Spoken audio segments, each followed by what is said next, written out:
About how the new party politics in Ireland will affect its ailing financial sector. I'm now joined by the head of credit research at Société Générale, Hank Calenti. Thank you so much for coming in. Now, at the moment, we know who's won, but he doesn't have a majority.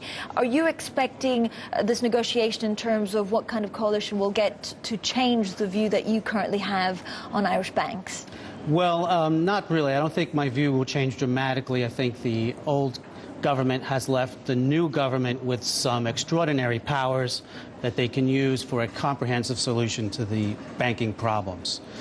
They can, go through three briefly. They can affect a sub-debt liabilities order where they can impose losses on subordinated debt holders and banks that have received state aid.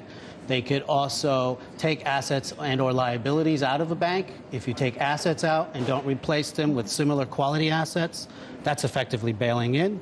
And they can also issue directions for a bank to take an action or prevent an action. That's broad, sweeping authority. Hank, are you concerned that actually we're going to see a lot of haircuts, and what does it mean for future investors in these banks? Yes, I think haircuts are on the table. It's just a question of how much and where.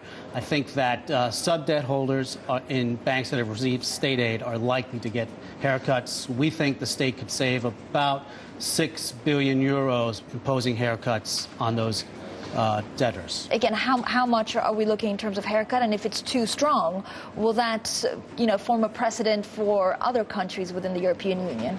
Well, that's the issue. I think other countries are trying to reach consensus with the Irish on what type of bail-ins they can undertake.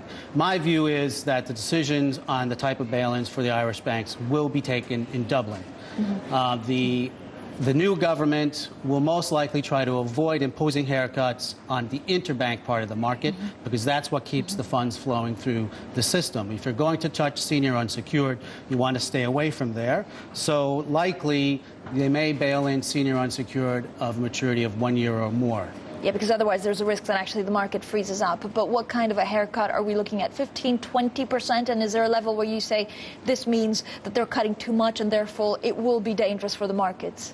Well, once you start to haircut, at what level you go to, in my view, is somewhat irrelevant. If you're going to haircut, you might as well haircut, right? So they may want to be nice about it, offer buybacks that are at low levels of effective haircuts, or they may be more harsh. We're yet to see.